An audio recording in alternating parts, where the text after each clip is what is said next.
Hey YouTube, this is Tamara Rose Blodgett, and I'm definitely not a cheating carnivore anymore. Anyway, I had to do this. I'm starting on an elimination diet protocol, and I've been eating real strict, including dairy, since July 15th. No cheating whatsoever, and I don't even have a desire to cheat right now. I feel so bad. Oops, that's from me blowing my nose. It's just a little bit, stuffed up or whatever. Anyway, I'm going to keep that in there because it keeps things real. I did have a couple things happen. This is a health update, a nutrition update. The bottom line is I'm now losing weight. It's going to be one of two factors there. I did start elimination diet protocols just to see exactly what's exacerbating my gut and my system, because now I've discovered through research with Hashimoto's that the gut is tethered to the Hashimoto's problem. So if you've got Hashimoto's, you always have leaky gut in like 99% of the cases. So I have to assume I also have leaky gut.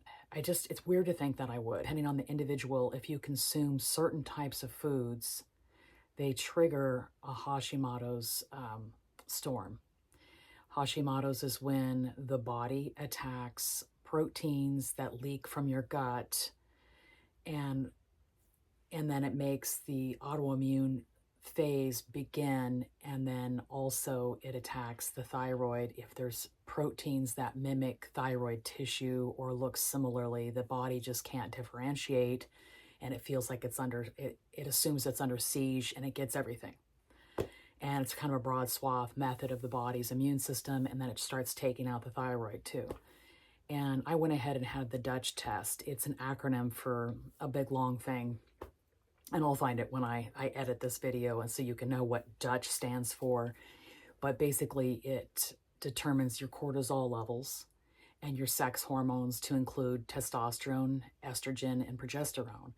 And it takes all those things, and also your B12 and your B6. So just to quickly go through it, there is a regular range, and I'll put it up here, and it's a circle with 2 stars, and if you're in the 2 stars, you're golden, okay? And then there's this little tiny purple range, and that's the one that applies to me. It's for postmenopausal women, and that range is where I should be on medicated. I'm not taking HRTs, which is hormone replacement therapy, yet, and I was found to be extremely low in my range. So I got a 2.3 score, and I should be minimum 2.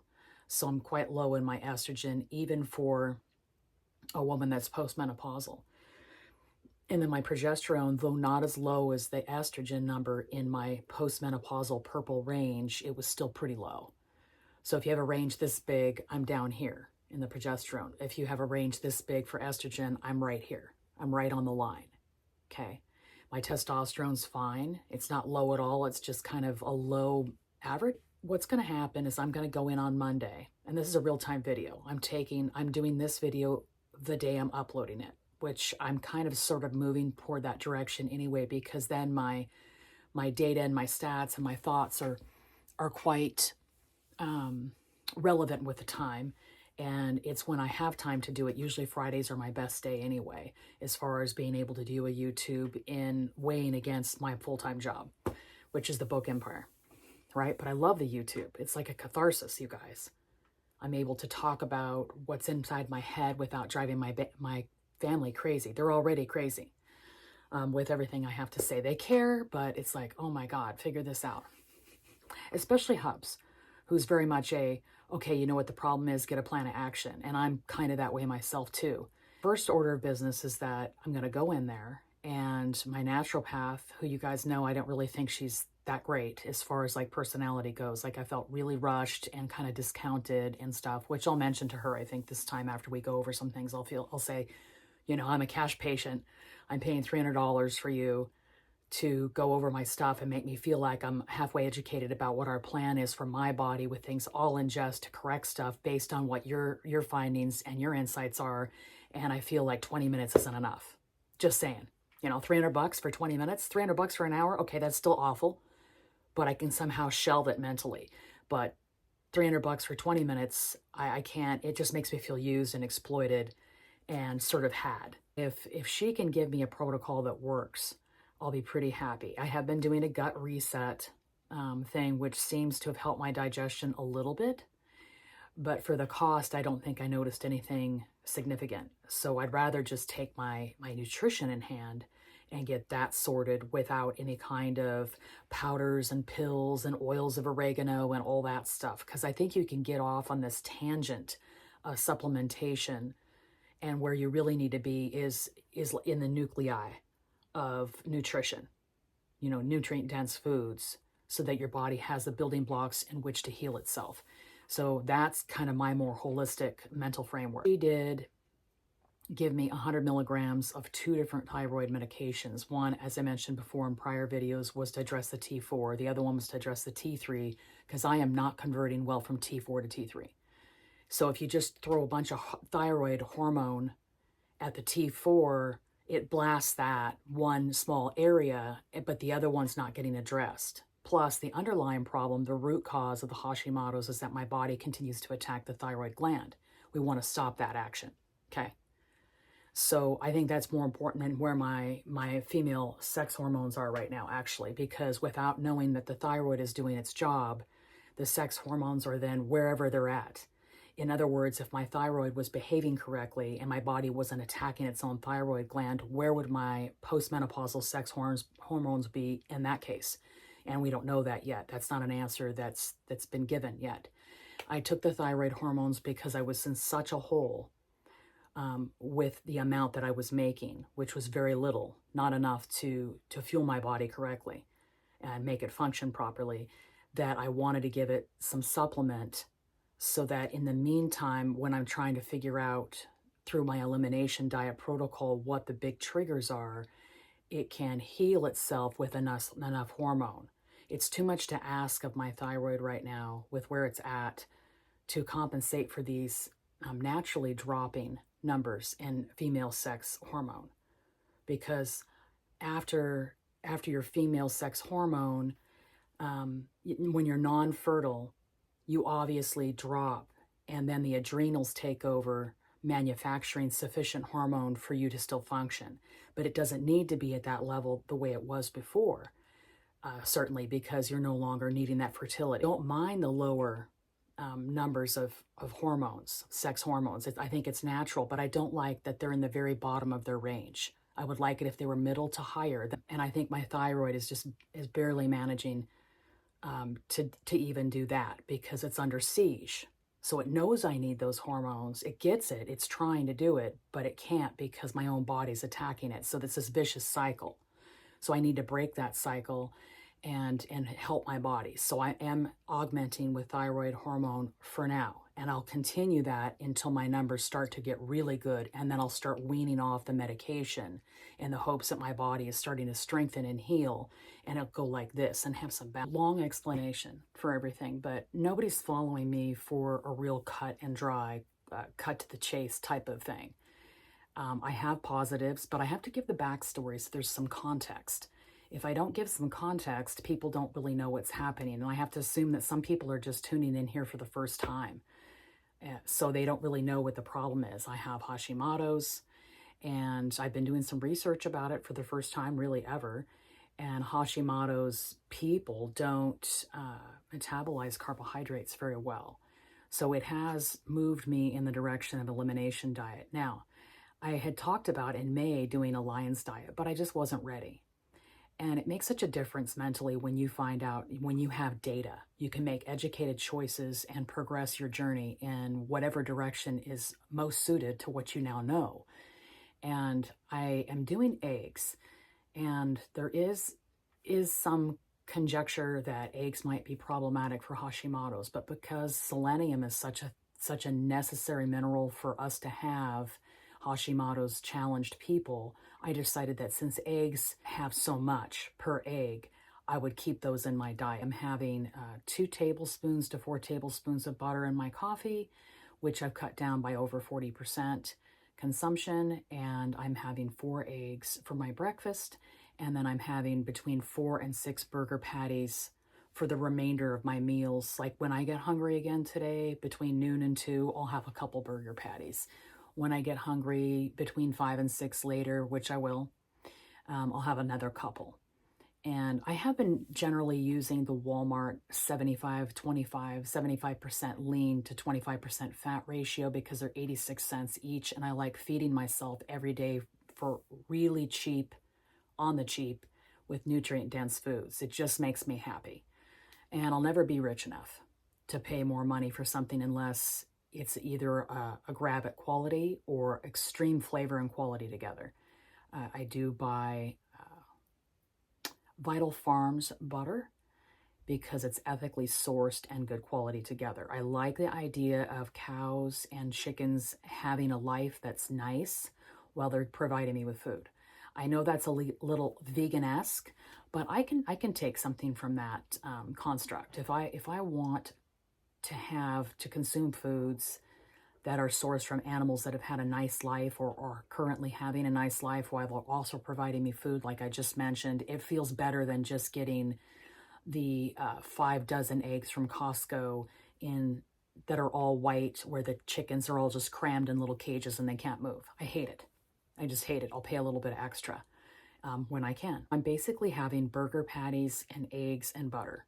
And butter is not very reactive. It is technically dairy, but doesn't have the proteins, the casein and things like that in it in any form except very much trace. So I did take out the cream. Now I did put up a short today with showcasing me making my coffee and how I make it. And that was about 2 or 3 weeks ago when I was adding cream in there. But I don't know that cream's an issue, but I want to take out everything that could possibly be bothering my gut. And since I have 40%, I was having 40% milk fat cream or pasteurized, there is a lot of process in that. If I do go back to trying the cream, I'm going to give myself 90 days, guys, on this elimination protocol. I've done it one other time in September of 21, and I had very good results, but I was just having beef and bacon grease. I didn't have anything different the entire time, and I don't feel like I need to be as narrow this time. I'm going to have fish and beef and lamb and turkey if I want, and chicken and pork, okay, and bacon. So there's 7 different meats I feel I can have, and that's just part of being, carnivore. And then I will have the butter, and then I will have eggs, and I'm going to give that 90 days. And then if after 90 days I notice huge improvements with the things I'm looking for, which of course skin is a manifestation of what your interior health is. Now certainly there's people that eat terrible and their skin's okay, but for people like myself, if something's wrong, it shows up in my face first. And I want to see that get better. I want the joint aches and the stiffness to go away. Now, there's a lot of people I've talked to, and they just automatically say, oh, you're low in estrogen, you're low in progesterone, you're going to have to go in and get HRTs. And I'm like, well, this is happening to me naturally. I'm postmenopausal, and I want my body to be where it should be. As far as like, I'm meant to have less of that hormone because I'm no longer fertile.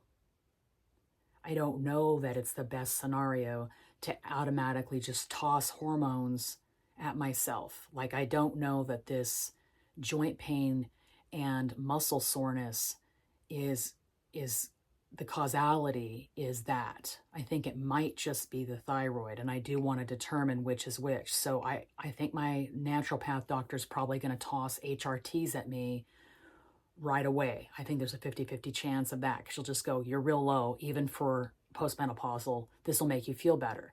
I understand that it will, but I wanted to give some time to get enough thyroid hormone to see if I would feel quite a bit better with my thyroid hormone at sufficient levels. Now she's going to test me again to see what 100 milligrams is doing for me.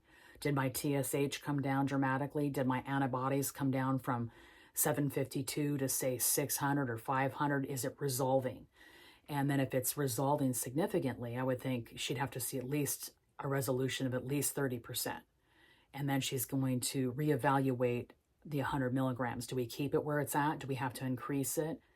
Did it dump it really well and I can decrease it a little bit? I'd love that, but it's only been a month and I don't feel especially better.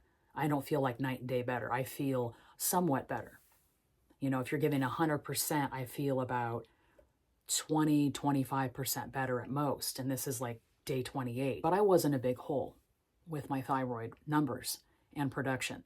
So that stands to reason that I wouldn't be immediately better. Like, I noticed zero difference for the first 3 weeks. It's just been this last week that I've started to notice some benefits. Now, on the weight loss front, I've also started to lose weight, and it coincides with that. Like, I started to feel a little bit better, and then I started to lose a little weight.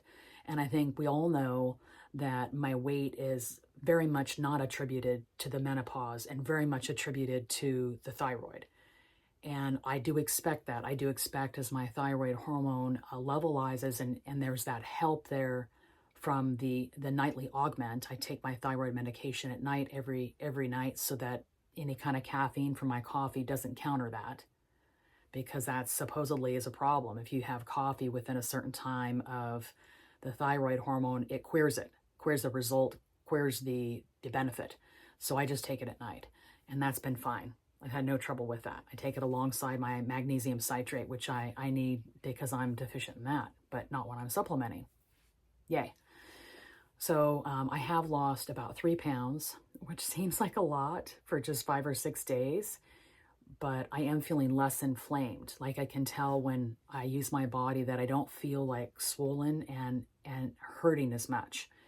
And I might be losing a little inflammatory, water or weight or whatever initially. At this stage, I have about 25 pounds to lose to be in an ideal weight.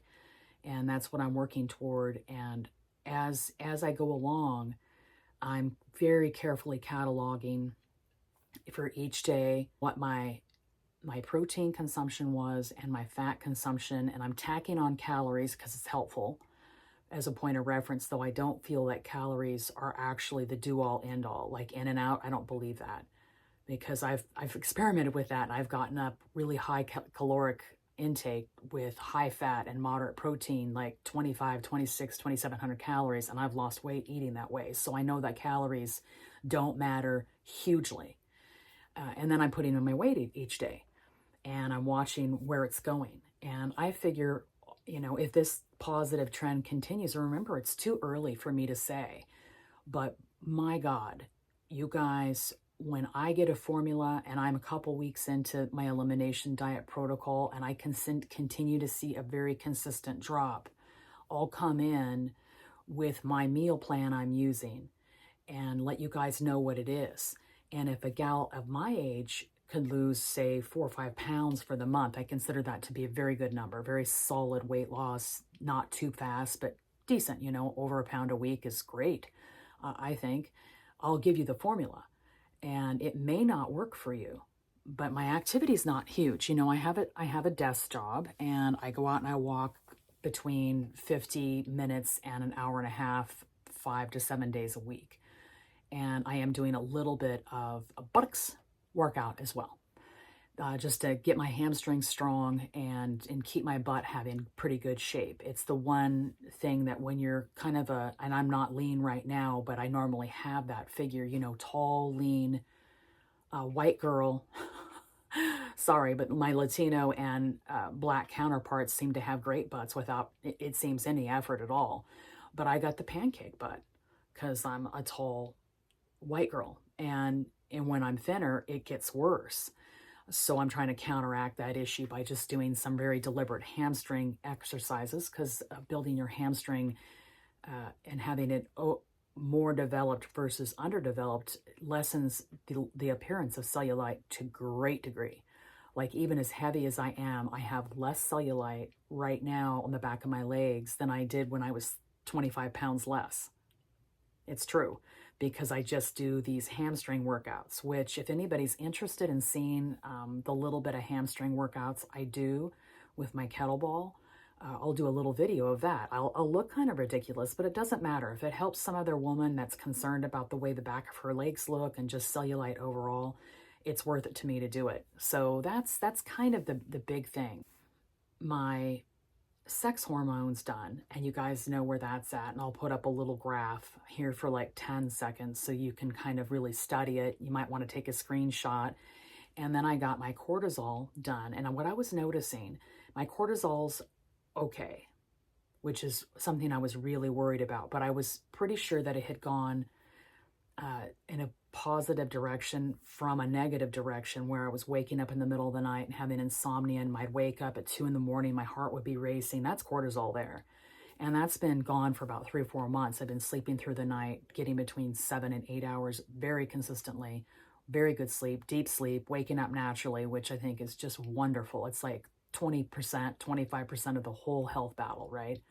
So I've been doing that, but I noticed that on occasion, like say once every 10 days or something, at about between 2 and 4 o'clock in the afternoon, I'd have this huge crash where I could hardly keep my eyes open. When they asked me if I had any times of extreme fatigue, I mentioned that. And since I'm not having any carbohydrates, it's not a carb crash, right? And it was in the test that my cortisol in the afternoon between 2 and 4 spiked. It was out of range. And I don't know what would cause that. I'll look into it, but that was a thing that was weird. And then my dopamine, which is, the pleasure center, was low. So it was at a 16, and it should be at the lowest range, a 20. Just that one DHEA/S. So for whatever reason, my dopamine is too low. That was weird. And then my melatonin is higher.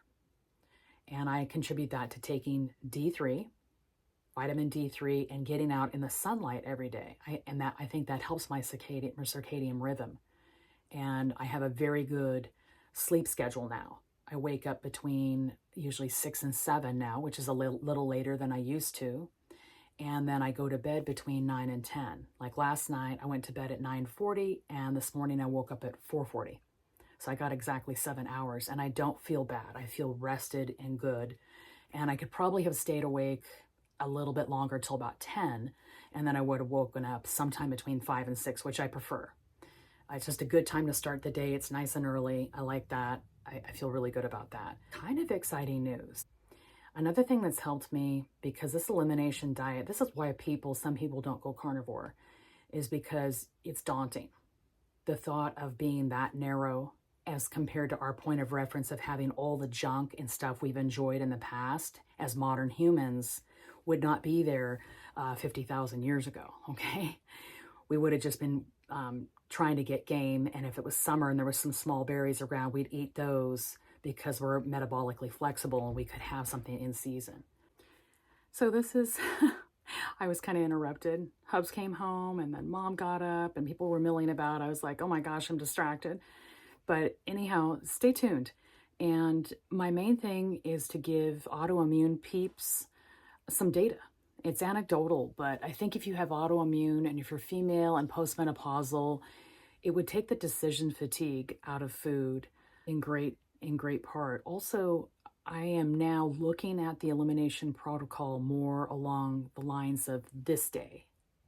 I know I'm doing it for 90 days, but I'm looking at it a day at a time. And I'm taking Hubs in hand too.